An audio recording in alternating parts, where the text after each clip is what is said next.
And here we go. Y regresamos. Yo no sé si ustedes estuvieron aquí ayer, voy a suponer que sí. Yo en realidad no estoy aquí desde ayer. Esta es la continuación directa de la unidad número 15. Vamos a trabajar con los fenómenos ópticos este día. Ya habíamos mencionado algunas cosas que podemos utilizar para explicar los fenómenos ópticos desde que habíamos revisado lo que era la introducción a la relatividad especial. Pero ahora vamos a trabajarlos de una manera mucho más práctica. Salud.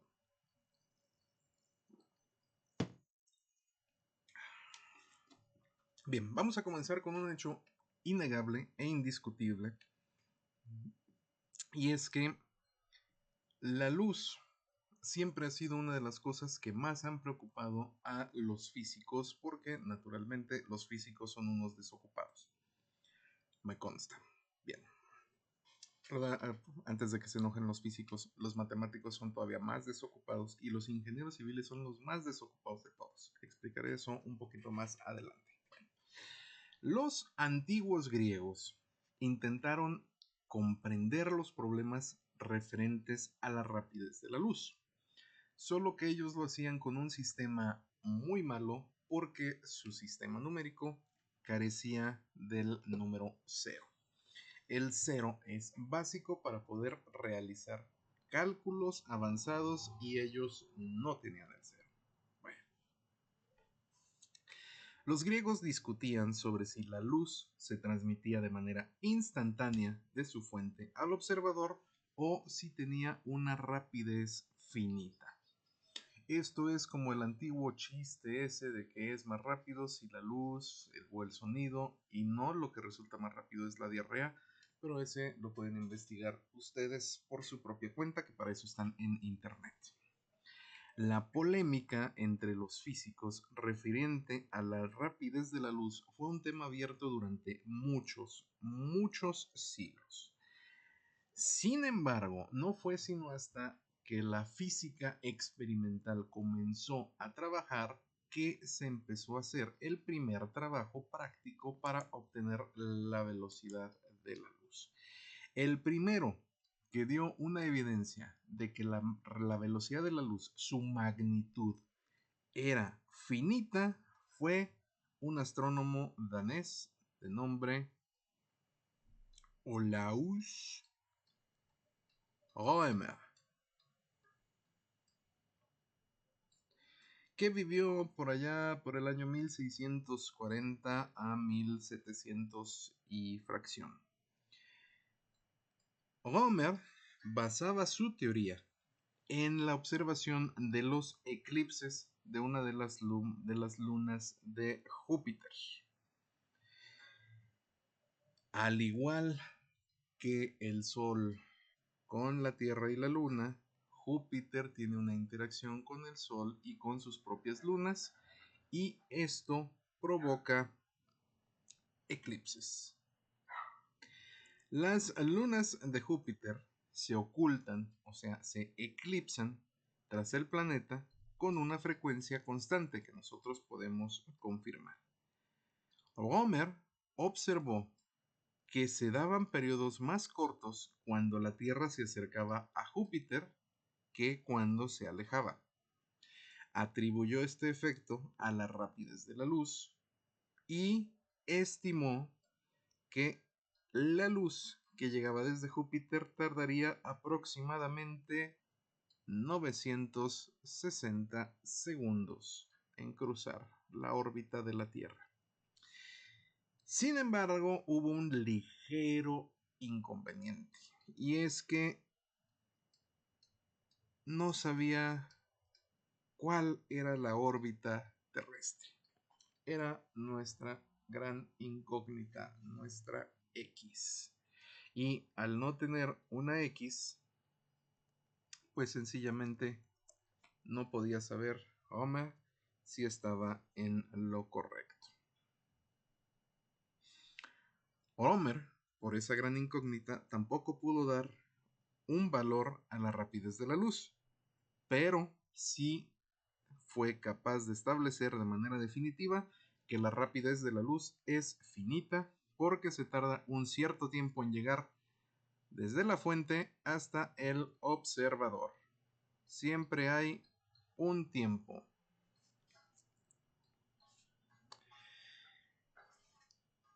Esta observación comenzó a hacer que otros físicos comenzaran a buscar la mítica velocidad de la luz.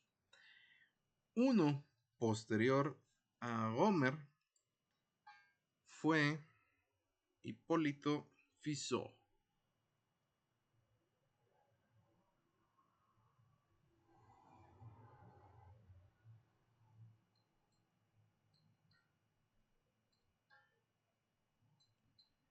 El bueno de Hipólito Fizeau, junto con un tal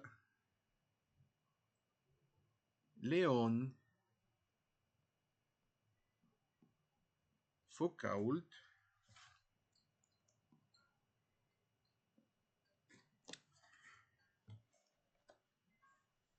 establecieron la velocidad de la luz, cada uno por su cuenta, y el primero que la estableció fue Fizeau.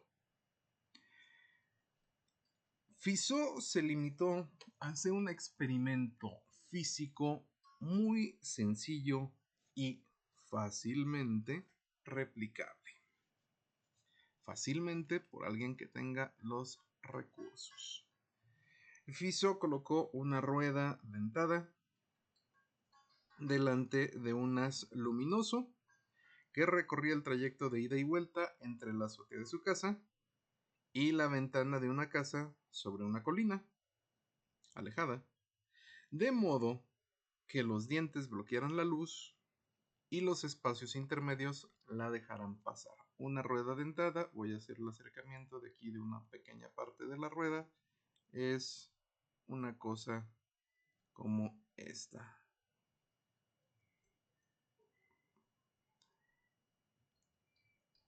La forma exacta de la rueda de Fizeau no la tengo, pero básicamente teníamos algo así.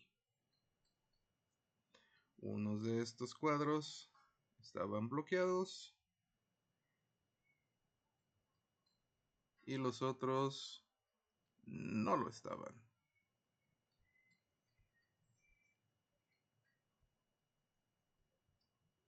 Así que la luz podía pasar por aquí, pero no podía pasar por los cuadros tapados. La rapidez de rotación de la rueda se regulaba de modo que la luz que pasaba entre los dos dientes tuviera el tiempo justo de llegar hasta la ventana y volver antes de ser ocultada por el siguiente diente. Conociendo la distancia recorrida por el haz luminoso y la rapidez de rotación de la rueda, Fizeau obtuvo un valor. Este valor fue nada más y nada menos que 315.300 kilómetros sobre segundo. Una velocidad admirablemente precisa para las condiciones de la época.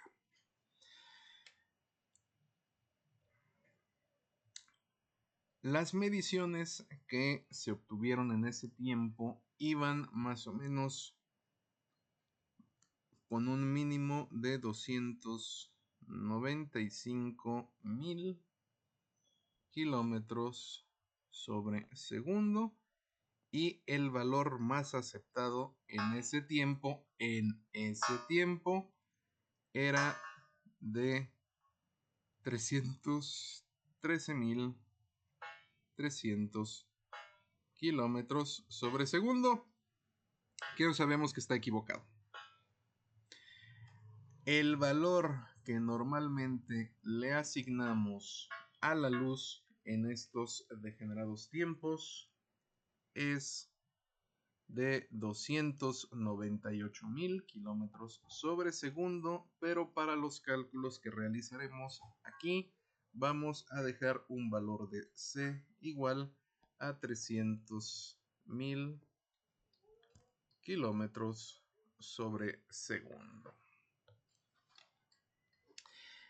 Foucault, por cierto, famoso por un péndulo, demostró que la rapidez de la luz en el aire es mayor que en el agua, y eso le dio todavía un mayor sustento a la teoría de que la luz estaba formada por partículas, porque las partículas definitivamente iban a perder energía cinética, o por lo menos iban a rebotar al enfrentarse a un medio.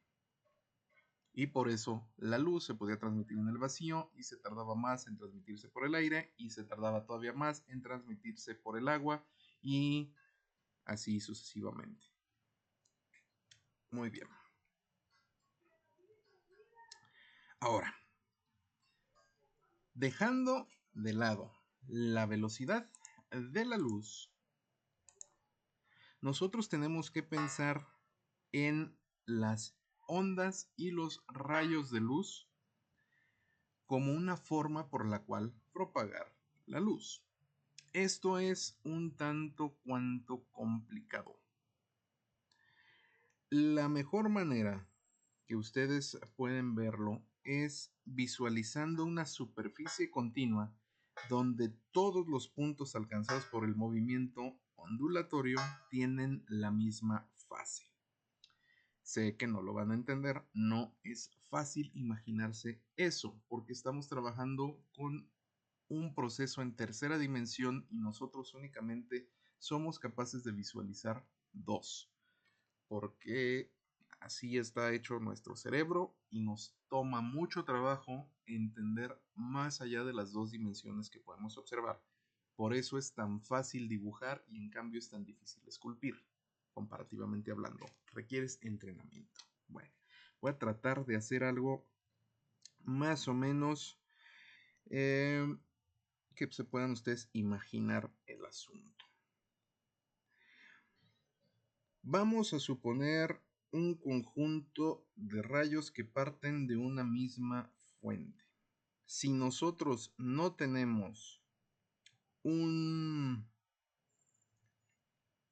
una dirección específica, ahí está, eso me gusta, vamos a suponer que nosotros tenemos un punto central, un cuerpo oscuro, y este cuerpo oscuro va a emitir luz en todas direcciones, incluyendo al frente, pero vamos a suponer por ahorita que estamos trabajándolos únicamente en el plano. Emite luz en todas direcciones hasta que se completa todo el círculo.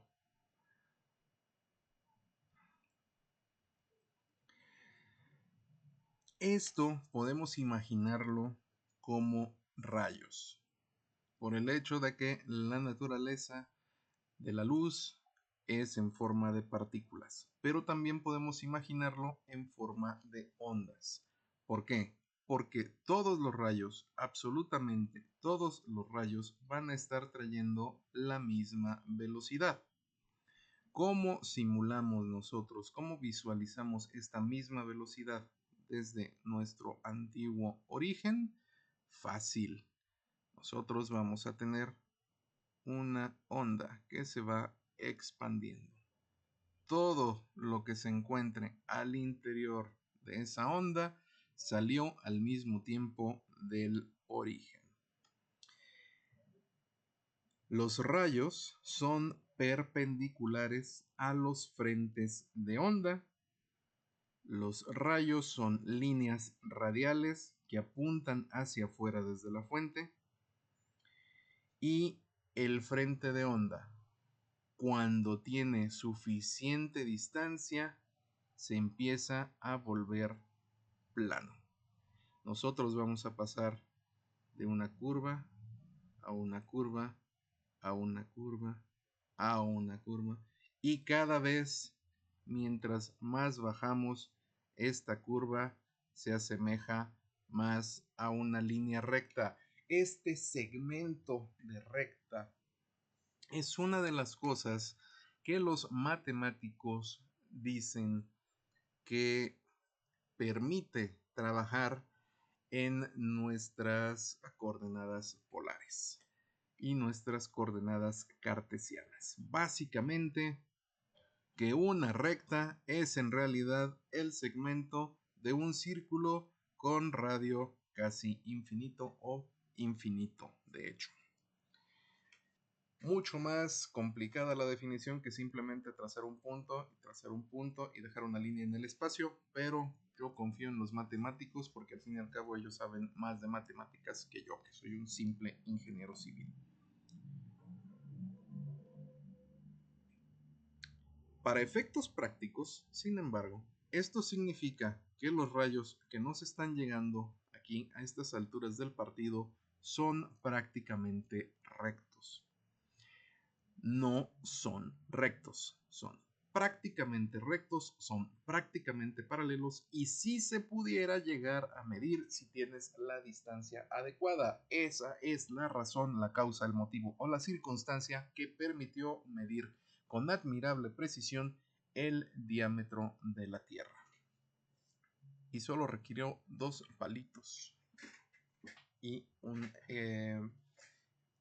un sol, básicamente. Diré esa historia un poquito más adelante si me da tiempo.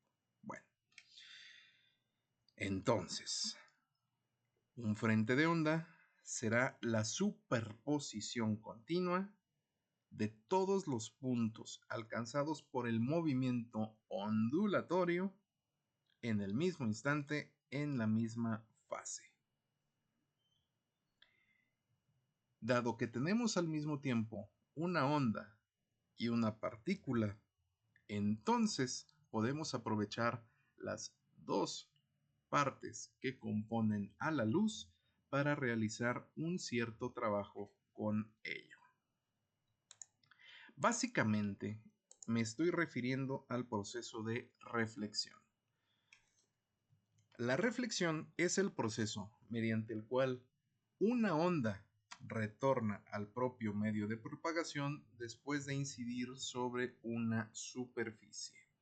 Medio de propagación se refiere al medio por el cual está viajando el rayo de luz. En este caso, un rayo de luz viaja por el aire. ¿Puede viajar por otras cosas? Sí, puede viajar por el vidrio, puede viajar por el agua, puede viajar después otra vez por el aire. Básicamente nosotros tenemos entrada, entrada, entrada, salida y salida de un rayo de luz.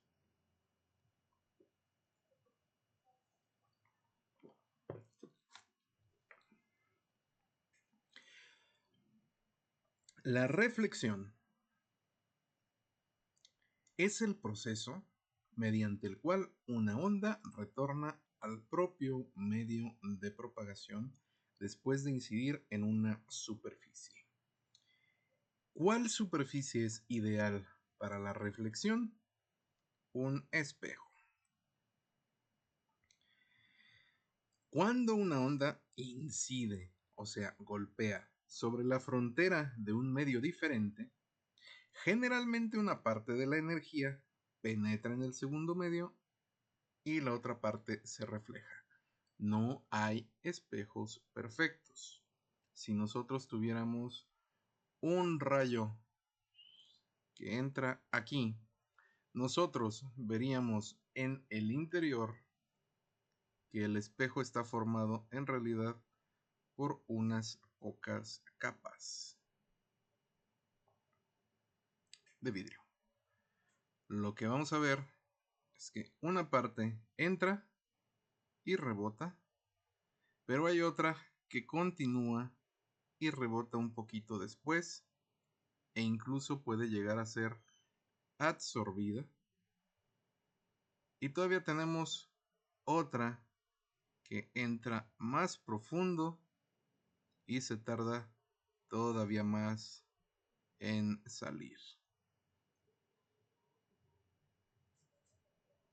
Por eso ustedes pueden observar en algunos espejos que los colores no son correspondientes a lo que ustedes deberían estar viendo. Esto está perdiendo energía y está cambiando la longitud de onda. Pero además de todo esto, hay una parte que se está convirtiendo aquí en calor y está calentando la superficie del espejo. Y lo hace, de hecho, en todas las superficies. Estamos calentando el espejo. Un espejo común y corriente no es un reflejante perfecto. Si fuera un reflejante perfecto, literalmente sería un objeto heladísimo. Pero no lo es. Un espejo se calienta. Bueno, dejando eso de parte, regresamos aquí arriba. Nosotros, al recibir un ángulo de un rayo de luz, más bien al recibir un rayo de luz, podemos trabajarlo con respecto a la perpendicular del rayo. Siempre vamos a trabajar con un rayo de luz que se va a reflejar en el mismo ángulo en el que entró. Entrada y salida. Siempre tenemos una entrada y siempre tenemos una salida. Siempre. El rayo solo existe una circunstancia en que rebota directo a donde vino. Y es cuando viene exactamente en la perpendicular a 90 grados. Si el ángulo no viene a 90 grados, no importa cuál sea su inclinación, el rayo va a rebotar siempre en el mismo ángulo. No importa cuál ángulo sea, siempre sale rebotado por el mismo ángulo. Esto es, si venía a 30 grados, va a salir rebotado a 30 grados. Si venía a 80 grados, va a salir rebotado a 80 grados. Si venía a 90 grados, va a salir rebotado a los 90 grados. Siempre es en el mismo ángulo en el que viene. La energía con la que rebota, en cambio, es un poco diferente. Nosotros vamos a trabajar, visto desde arriba, nuestro espejo y vamos a suponer que aquí es donde va a rebotar nuestro rayo. Un ángulo muy estrecho, digamos de 90 grados, nos va a rebotar prácticamente todo a la misma dirección de origen. Sin embargo, conforme va cambiando este ángulo de rebote, el ángulo de la luz también va cambiando. Y la superficie que está midiendo el rayo también está cambiando. Digamos, amplificando, que nuestro rayo está cubriendo una mayor superficie. Si estuviera muy inclinado, nuestro rayo está cubriendo una superficie mucho menor. ¿Qué significa esto? Esto es la explicación a la cantidad de energía que nosotros podemos aplicar en calentar la superficie de una esfera. O sí, de una esfera. Si nosotros tenemos a nuestro hermoso planeta Tierra, vamos a recibir rayos que están entrando prácticamente paralelos entre sí. Sin embargo, la superficie que está cubriendo cada uno de estos rayos cambia. Mientras que en lo que es nuestro ecuador, la superficie está muy concentrada y el rayo va a rebotarse de vuelta al Sol, aquí nosotros tenemos varios ángulos de desvío. Estos ángulos también van cambiando el ancho del rayo de luz que está golpeando. Obviamente, cerca de nuestros polos, el mismo rayo de luz tiene que cubrir una superficie mayor. Y recordemos que por trabajo el calor se tiene que repartir a lo largo de una superficie mucho más amplia.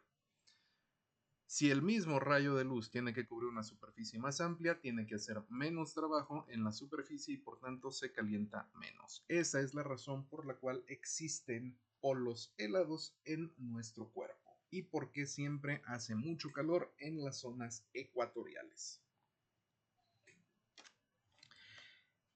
Aquí podemos observar otra cosa. Había estado trabajando aquí con ángulos rectos, pero en una superficie curva, los ángulos de reflexión también se cumplen. Este ángulo de reflexión es el mismo que este será el mismo que este será el mismo que este, y obviamente este es el mismo en cualquiera de los casos. Si nuestra superficie no es enteramente recta, sino que es rugosa, supongamos bolitas, nuestro ángulo va a reflejarse con el ángulo con el que incida sobre ese tramo de la superficie. Si incide aquí, va a terminar acá. Si incide aquí, va a terminar acá. Si incide por una casualidad aquí, puede incluso que rebote. Va a trabajar siempre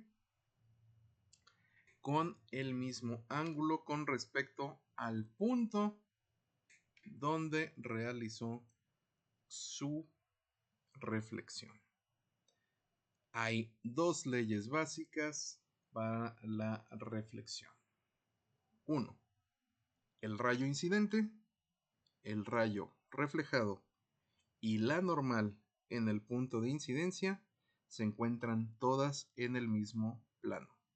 Aquí estaría una, aquí estaría otra, aquí estaría otra, aquí está otra. Siempre van a estar en el mismo plano. Este no.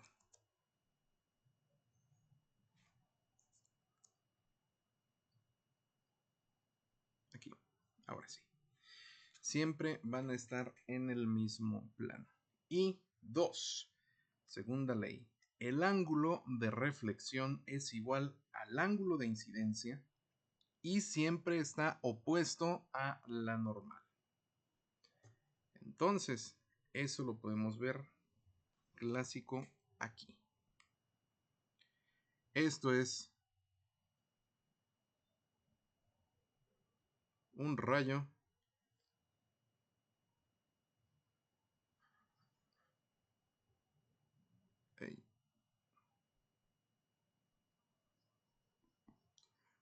incidente, un rayo reflejado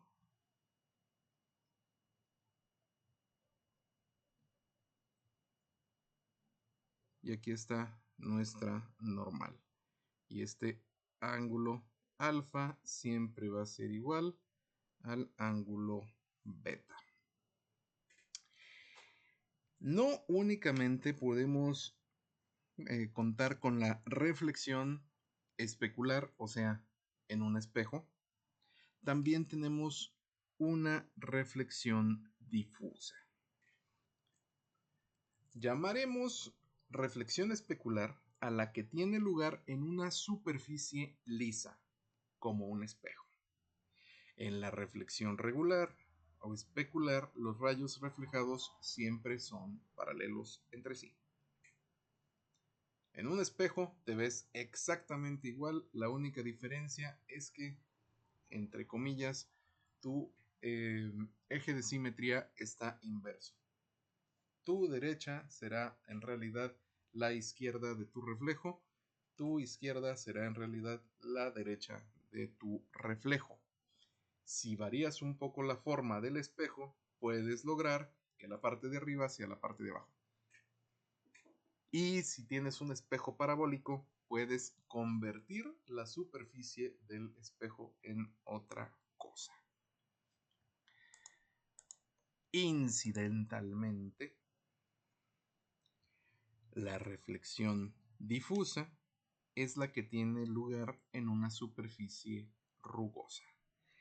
Técnicamente, la superficie rugosa también funciona como un espejo imperfecto. En la reflexión difusa, los rayos reflejados no son paralelos. Aún así, se cumplen las leyes de la reflexión.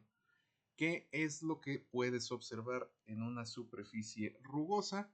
Que el reflejo no es equivalente a lo que tú estás observando. En un espejo, la imagen es equivalente, fotón por fotón. Pero en una superficie rugosa no lo es. Mientras más brillante sea la superficie, es mucho más fácil observar un reflejo. Pero si la superficie es mate, esto es, su difusión es tal que los ángulos de la luz no te permiten hacer una figura discernible, entonces aún así estamos trabajando con un espejo. La única manera en que no puedes tener un espejo es si tienes un objeto negro que absorba la luz. E incluso si tú puedes observar la pantalla de tu computadora, tienes una superficie negra y aún así puedes más o menos ver dónde estás. Si tu superficie es muy pulida, funciona como un espejo negro que absorbe colores, pero un espejo. Una laptop con una pantalla mate, ya no tienes la oportunidad exactamente igual de observar tu reflejo, pero todavía alcanzas a observar algo. Cuando ya es muy rugosa la pantalla, de plano no vas a observar nada. Sin embargo, puedes observar que variando este gradiente de rugosidad se puede llegar a ver una imagen. Por tanto, el negro también está reflejando. Bueno, además de la reflexión especular y la reflexión difusa, hay una reflexión interna. Vamos a trabajar un momento con esto.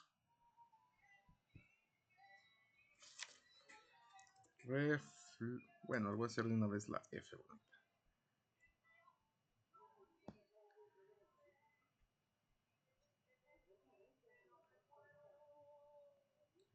Reflexión especular y difusa. Entonces, la reflexión especular con un espejo varía únicamente con su forma. Si ustedes tienen un espejo parabólico y tapan el, el espejo con una tapa, obviamente, pero dejan únicamente un pequeño agujerito en el interior, y este agujerito ponen en la parte de abajo un objeto, la reflexión del espejo parabólico va a engañar a sus ojos. El resultado es que ustedes van a creer ver que el objeto se encuentra arriba. Ese ejemplo se utilizó, ese ejemplo no, ese efecto se utilizó en un juego muy famoso, entre comillas, por lo complicado que era, pero lo bonito que se veía, que se llamaba Hologram. Básicamente es la base de los hologramas modernos. Es una reflexión. Nosotros no podemos observar nada fuera de aquí y como no estamos viendo un objeto, sino la reflexión de una luz, pensamos que lo vamos a atrapar, pero no es así. Es un medio muy divertido. Si algún día pueden llegar a observar un espejo parabólico en esas condiciones, se darán cuenta que es divertido. Y vamos entonces con la reflexión interna total.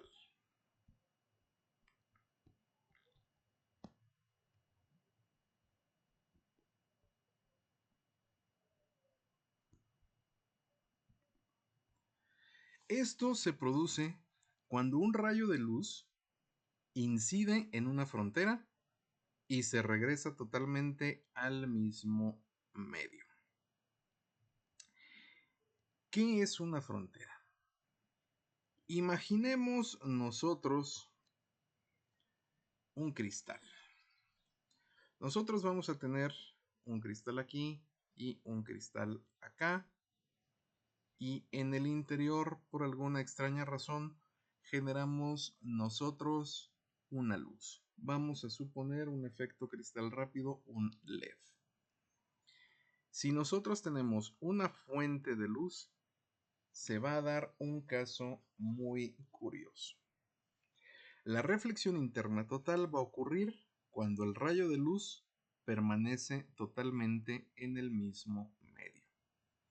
Hay un ángulo crítico para que la luz pueda entrar o salir de este medio.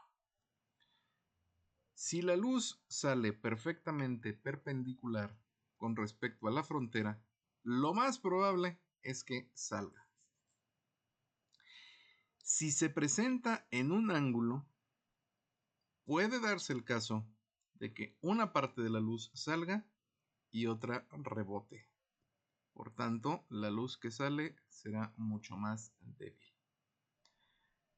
Si el ángulo aumenta, la mayor parte de la luz va a rebotar y será muy complicado, prácticamente nula, que salga luz. Y llega un ángulo crítico, algunos le dicen supercrítico, que ocasiona que la luz no pueda salir del medio.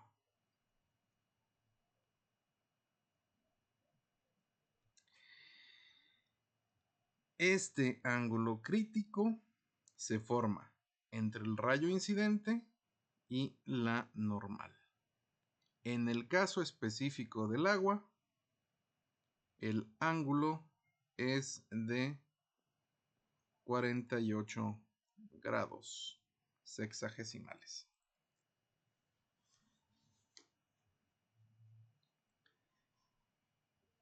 Esta reflexión interna se puede dar también entre diferentes medios. Y cuando se da entre diferentes medios, se le cambia el nombre.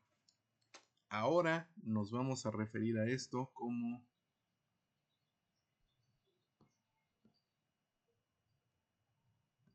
refracción.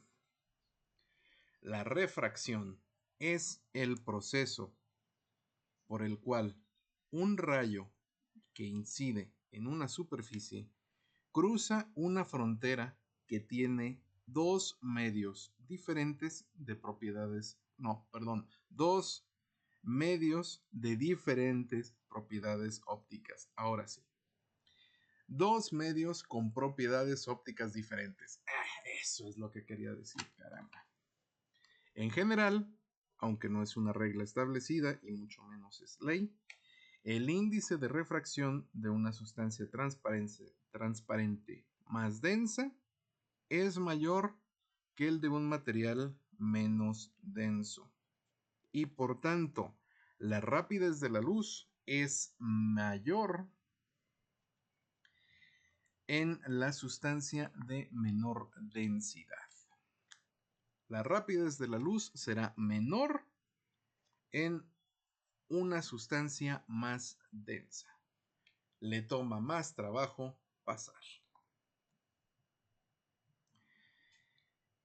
Si un rayo incide de forma oblicua, o sea, no perpendicular, en un medio, este medio puede desviar el rayo sin necesidad de reflejarlo.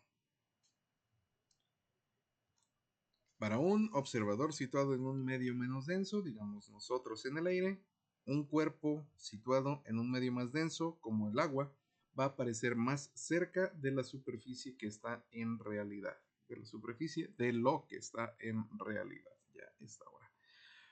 Un ejemplo habitual para el cuerpo sumergido observado desde encima del agua es una pluma.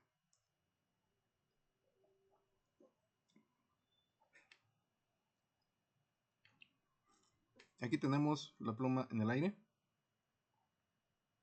la pluma en el vidrio, cuyas propiedades ópticas son ligeramente diferentes. Alcanzan ustedes a observar que hay una ligera desviación en los bordes porque estos bordes son irregulares.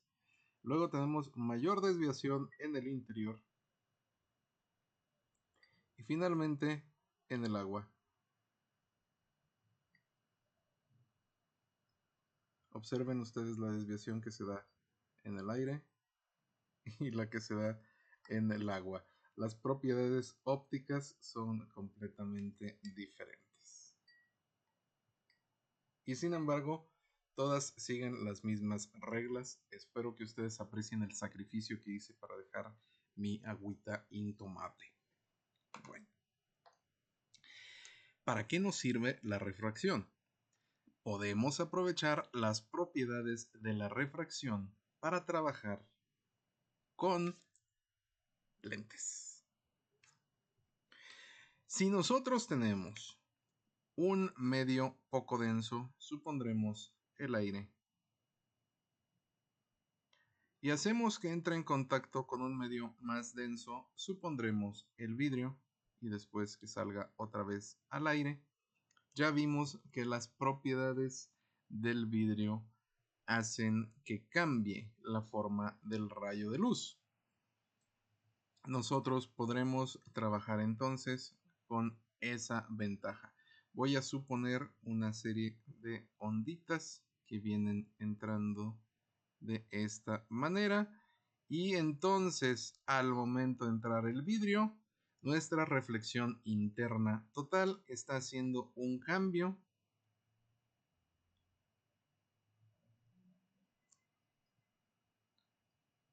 y cambia el ángulo de nuestro rayo. Dependiendo de la forma, incluso pudiera cambiar el ancho del rayo de luz.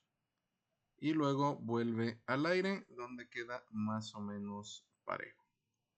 Entonces, donde comenzó a incidir, tendrás una pequeña desviación,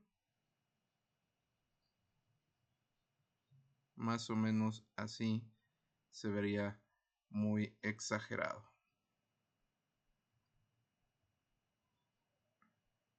Aquí tenemos entonces formas diferentes de incidir. Esta frontera, esta pequeña capa de frontera, es donde se realiza la refracción. Al pasar el frente de ondas a un medio de mayor densidad, porque el vidrio tiene una mayor densidad que el aire, se va a desviar hacia la normal del medio. Aquí la normal vendría siendo esta, la normal del medio. Y el rayo de incidencia vendría con una cosa así y desviaría por acá y volvería a salir por la normal. ¿Hay reflejos? Seguramente sí. Cualquiera que use anteojos puede observar que hay reflejos, incluso en los antirreflejantes. Y estos reflejos saldrán en el ángulo opuesto a como entraron. Literalmente están haciendo esto. Pero para los que estamos en el interior, se mueve con respecto a la nueva normal y desvía el rayo de luz.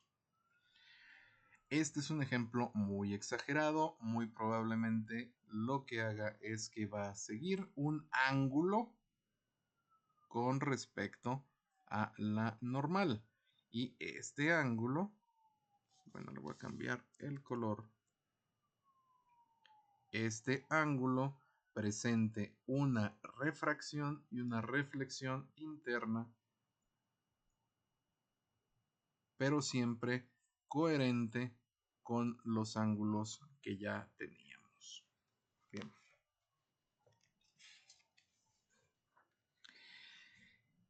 Esta refracción también tiene leyes. Así como la reflexión tenía dos leyes, la refracción también tiene sus propias leyes. Y para variar, son dos. Primero, voy a dibujar esto. Y voy a dibujar una línea normal y voy a tener un ángulo incidente, un rayo incidente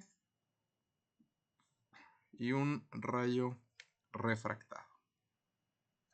Es más, lo voy a hacer todavía más así. Bien. Y voy a tener mi salida por acá. Bien. Primero, el rayo que se refracta cambia de dirección cuando pasa de un medio a otro en el que viaja con distinta velocidad. El rayo incidente, el rayo refractado y la normal deben estar en el mismo plano. En tercera dimensión también se cumple esto, siempre en planos. Bueno. Y vamos a tener ángulos de incidencia con respecto a la normal. Un ángulo de incidencia con respecto a la normal. El ángulo de incidencia, θ 1, va a ser directamente proporcional a la rapidez de propagación del medio refractante, θ 2.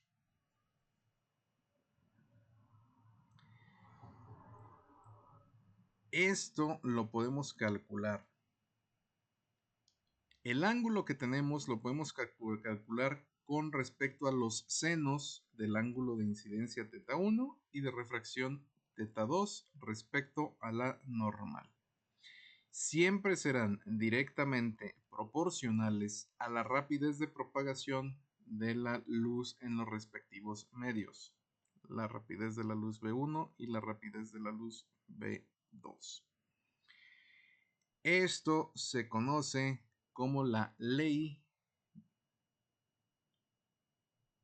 de Snell, porque fue Snell quien descubrió esta propiedad.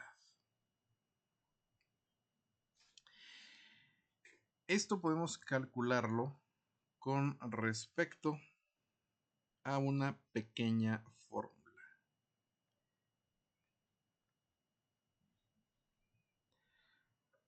Esta será así tan fácil como calcular seno de θ 1 y seno de θ 2 será igual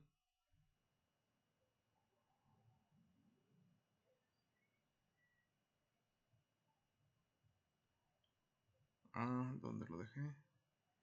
A la velocidad de la luz en el medio 1 y la velocidad de la luz en el medio 2.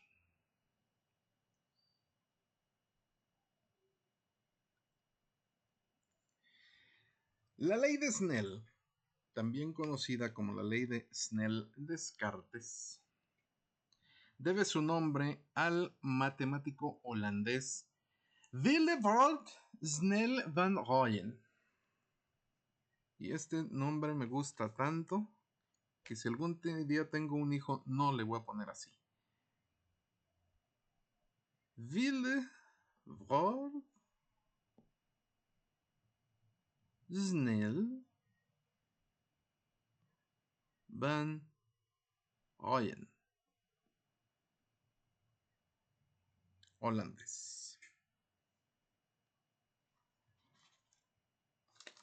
Bueno. Su ley, la ley de Snell, es simplemente esta.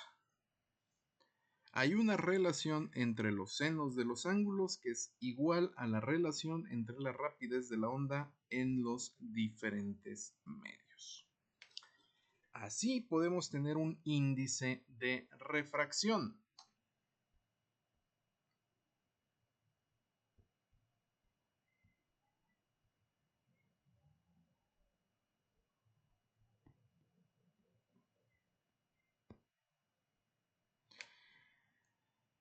Este índice de refracción es la comparación de la rapidez de la luz en el vacío con la rapidez en otro medio. Es la letra griega minúscula eta, que es como una N, pero mucho más larga. Vamos a hacer que me quede con mejor ortografía.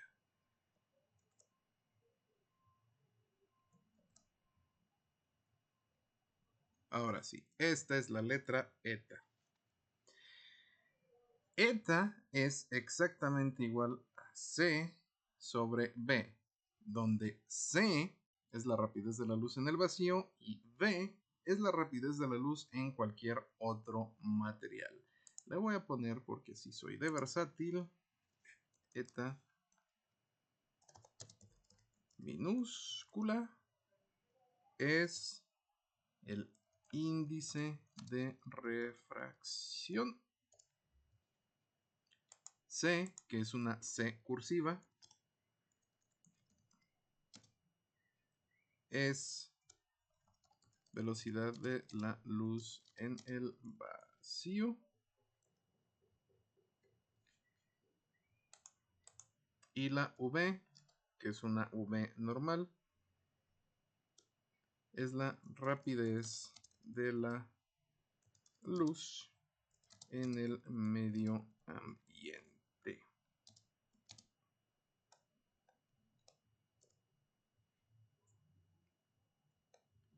O en el material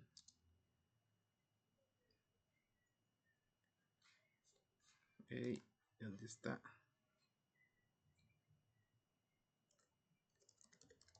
Refractor. Ahí está.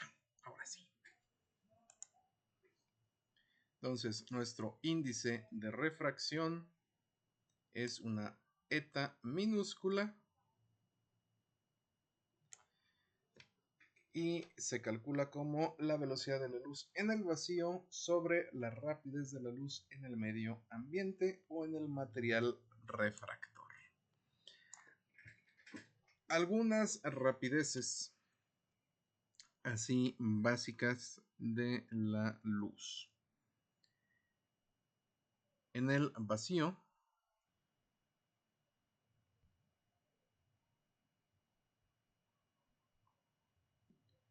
$300,000 kilómetros sobre segundo. En el aire, 299,000. En el agua, 255,000. En el vidrio, 190,000. Y dicen que en el diamante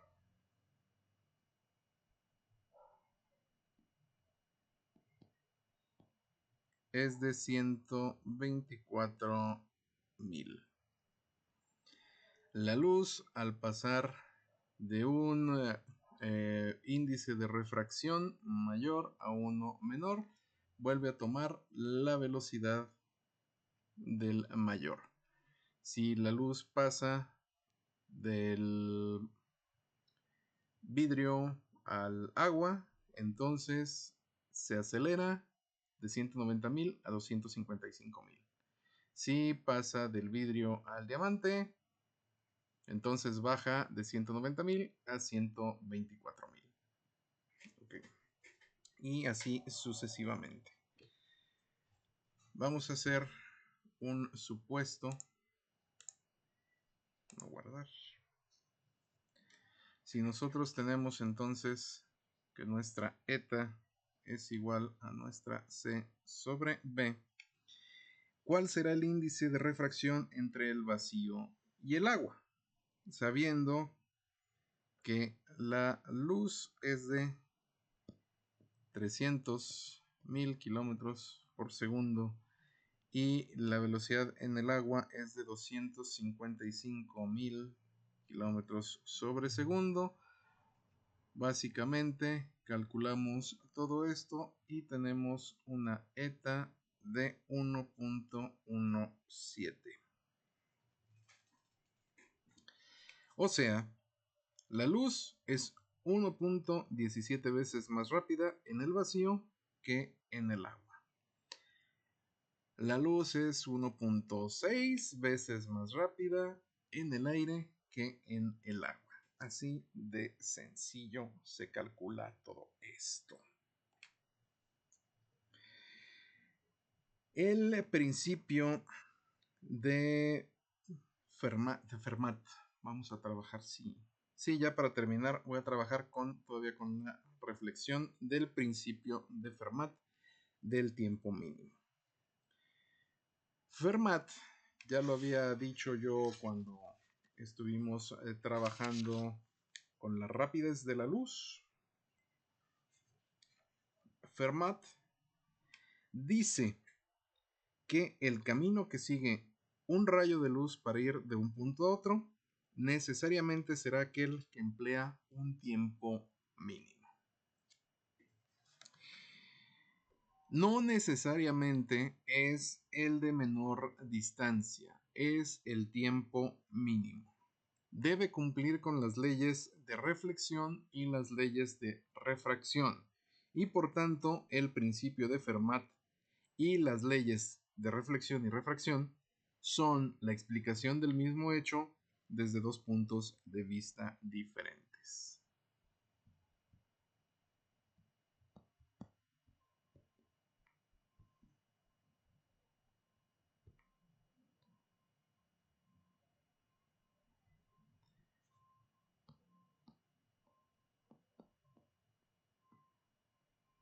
El principio de Fermat del tiempo mínimo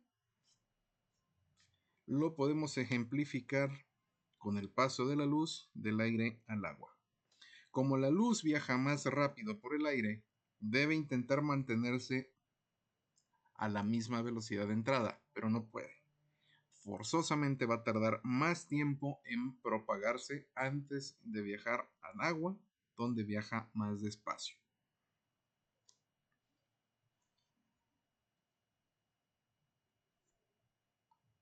Voy a ejemplificarlo más bien con, no sé si haya una serie más moderna de rescatistas, pero supondré que estamos viendo a Baywatch con The Rock.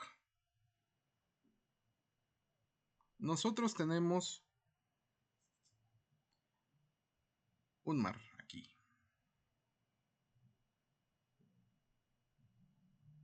Y tenemos un bañista, un nadador que está perdido por acá. Y necesitamos rescatarlo. Ya sabemos que nos tardamos mucho más en correr en el agua que en el aire. ¿Dónde vamos a tener la velocidad más rápida para poder entrar a nuestro bañista? A nuestro bañista, para poder rescatar a nuestro nadador perdido, a nuestro bañista perdido.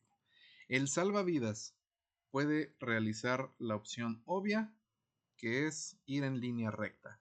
Pero ya sabemos que esta distancia dentro del agua le va a tomar mucho más trabajo. Puede entonces tratar de emplear otros métodos para entrar al agua. Puede, por ejemplo, tratar de entrar al agua aquí y llegar hasta acá.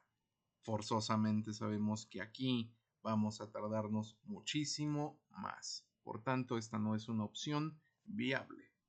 O puede entrar por acá y luego bajar hacia aquí, que es un tiempo mucho más corto que el que empleamos en la primera y en la segunda fases.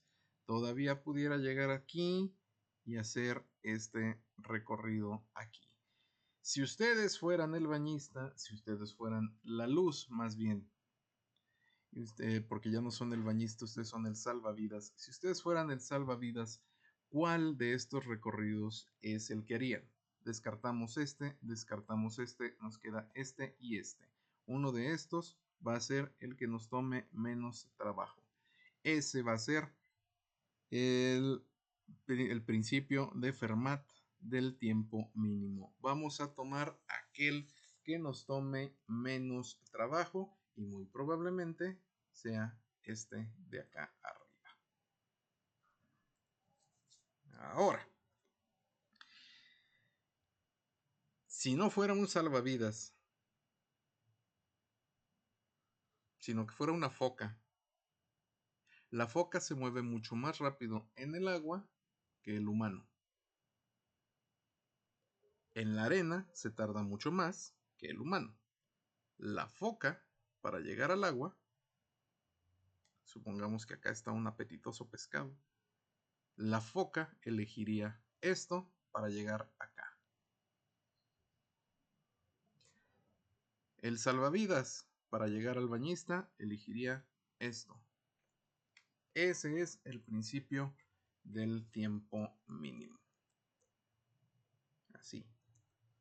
Ese es el principio del tiempo mínimo. Salvavidas y bañista es como pasar de aire a agua. En cambio, foca es como pasar de agua a aire. Así de fácil se entiende el principio de Fermat. Y con eso vamos a parar la clase de fenómenos ópticos. Vuelvo entonces a hacer el experimento. Total, ya arruiné mi agua. Estamos cambiando nosotros las propiedades ópticas. Y obsérvese qué radiante claridad tenemos aquí. Y con eso terminamos y nos vemos en la clase de difracción e interferencia, que es la continuación de esta unidad número 16. Nos vemos hasta la próxima clase. Saludos.